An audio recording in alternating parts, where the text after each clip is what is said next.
Magandang hapon mga ka-agri. Ito na yung update ng ating pitsay. So ito yung ating tawag dito routine paghapon pag galing sa work, magdidilig. Ayan, mga nadiligan na yan mga yan. Ayan.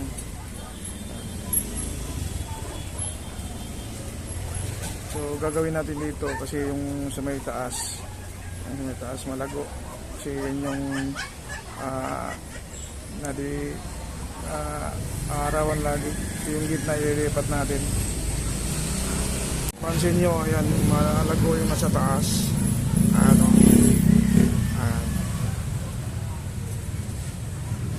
Tapos kahit yung pangalawang row malago din. Yung pangatlo medyo ayan, mga maliliit. So ililipat natin yan hanggang 4 na row. Medyo hindi masyadong malago. So ililipat natin dito, pagpapalitin natin.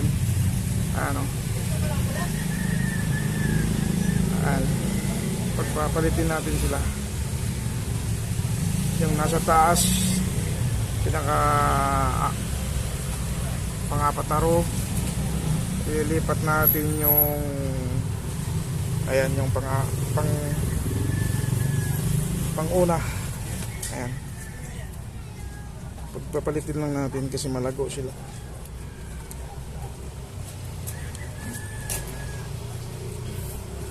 Para sila naman yung maarawan. Ayan, kasi yung nasa taas yung malago.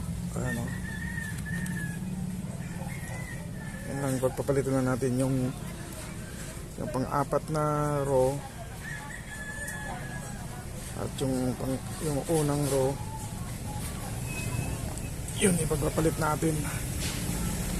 Tapos yung pangatlong row, ipapalit naman natin yung pangalawang row. Pagpapalitin lang natin para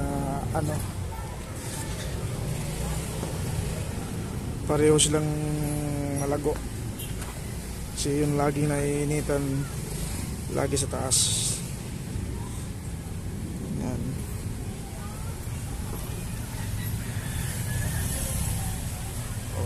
Yun. Papalitin natin sila.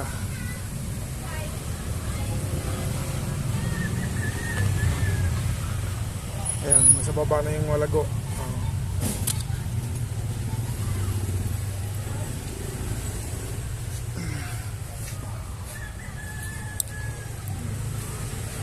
Lagyan lang natin doon sa taas.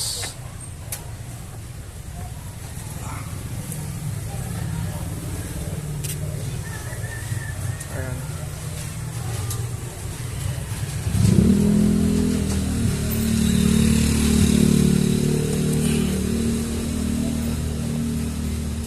Para yun naman yung nasa tuktok yung lalago.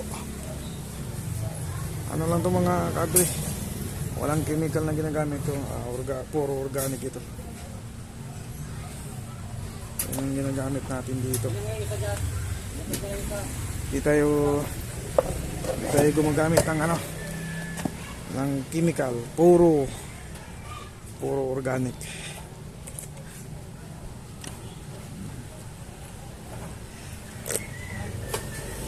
Ting hapon na natin doon naliligan galing sa trabaho. Kaya yun, pansin nyo yung isang puno namatay, natutuyuan. Ngayon lang nadiligan. Kahapon hindi ko diniligan ito kahapon kasi hindi naman masyadong mainit. So ngayong araw na ito sobrang init. Kaya yun, namatay yung iba. Yung ibang puno medyo kumulontoy. Kaya napansin nyo kumulontoy siya. Ayan.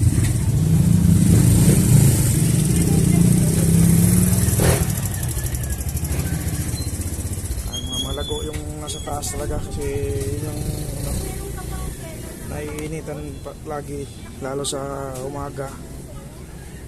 Yan ang laging nasisinaga ng araw.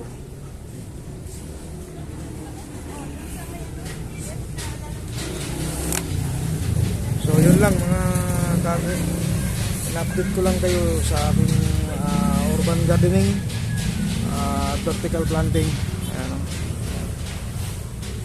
So maraming salamat po sa pagsubaybay nyo lagi sa aking mga video. Please like, share, and subscribe. Anak Magsasaka TV. Maraming salamat po.